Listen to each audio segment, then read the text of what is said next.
What's going on, YouTube? I got a pretty eventful day today. I'm finishing up the body work on the cab and the doors, and as you can see, my eyes are pretty baggy. I am whooped. I am so tired of doing body work. It's been taking up my whole weekend, but this is just a post video. I've already finished up everything, but I took a lot of clips throughout, so I'm gonna try this and see if it works out. But basically, the steps in which I went through is I did the back doors first, I did the body work on that, and then I primed them, blocked them, and then I did the front doors, primed them, blocked them, and I did all the jams, scuffed them all up, primed them, scuffed them again, and then those were ready for paint, and then I ended up going back to the doors, blocked them one more time, and then I hit them with another coat of primer, and then I wet sanded them to eliminate some of the orange peel. And then after that, I did the cab. So the cab, the rockers were already pretty much done. Those are straight.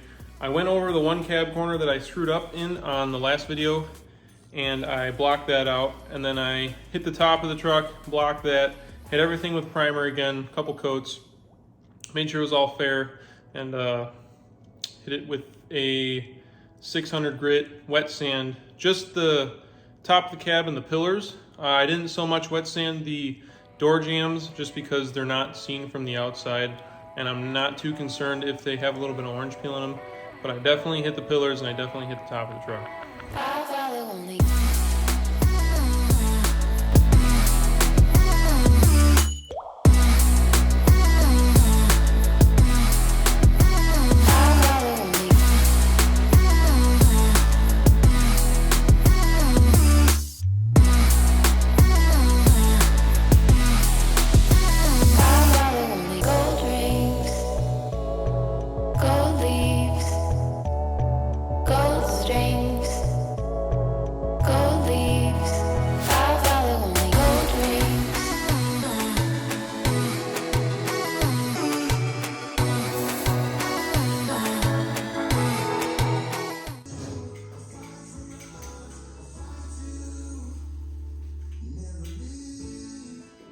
Why is this thing being stupid?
So you can kind of see the low spots here. These are where I grinded out the rock chips. These were about, I don't know, middle of the door. But you can see them even after blocking. So I put about 5 coats of high build primer on it. So this is kind of just the beginning stage. I'm gonna keep blocking it down until these are gone. And then that means that it'll be ready for another coat of primer. And then also, as you can see, I wasn't gonna do the firewall, but I ended up just doing it anyway. There was a little rust spot somewhere in that general area there, and so I shaved it down, make sure there was no rot, and then I converted it and sprayed the rest of it with primer. Now I'm gonna have to hit it with some paint, and it should look pretty clean by the end. But this is the finished product. As you can see, there's a tape line here. Not worried about that, just because there is a black trim piece that goes over that, and then the door seals are on top of there. And so basically that whole white portion there is covered up by a black trim. So all these jambs here were scuffed. This I actually did wet sand a little bit, just because it is noticeable with the door shut. I hit the corners with some seam sealer, and yes, this is my seam sealer job, and this is the factory seam sealer job. So it is not awesome from the factory, so I tried to match their seam seal. And here's a view of the top of the cab. I wet sanded it. You can see some little imperfections. That's just dirt. I cleaned it off and I wiped it off, but I'm still gonna have to go over with a wax and grease remover. And then it's hard to see, but I also hit the back of the truck as well. So pretty much the whole thing is getting redone. And then here are all four of the doors. So we got the driver's side, the passenger side, and then the two rears back there. I just hit the jambs up to where the trim, or not the trim, the door panel will be, because there's no need to go beyond that. Everything else is going to be covered up by a door panel. So I hit the hinges. Oh, the other thing is I had to pull the hinges out of the truck because they were all floppy. And then it's way easier to sand them down as well when you're painting. So all of this stuff is 100% ready to paint. It's been scuffed.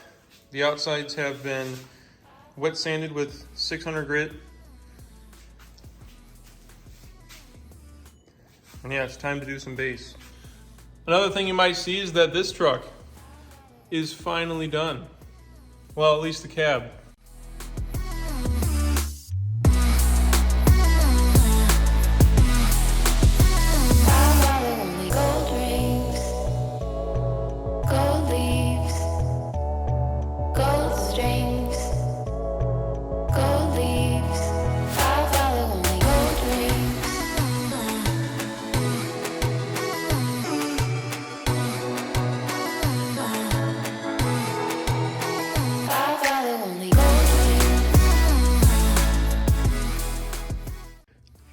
Yeah, I'm gonna have to take partial responsibility for the reason why this hasn't been done for a couple months, and that is because back in September we went down to Indianapolis to the four-wheel drive jamboree, and before we left, my father, who is doing this truck, this is his truck, he was doing the base and he was doing the clear, and while he was doing that, I was outside detailing my truck.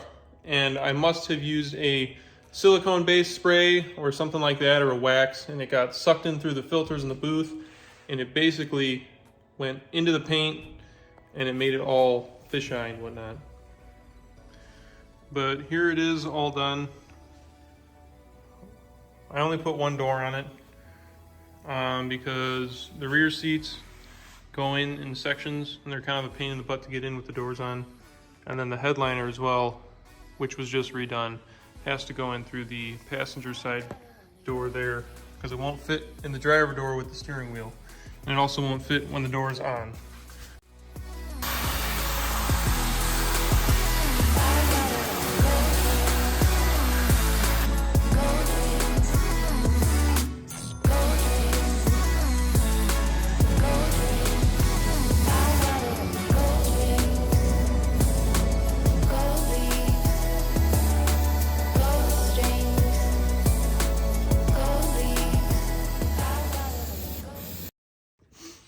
So that's about it. It was kind of a tedious video, but I got a lot of stuff done this weekend, and you're gonna see in the next video that the truck is going to be white again.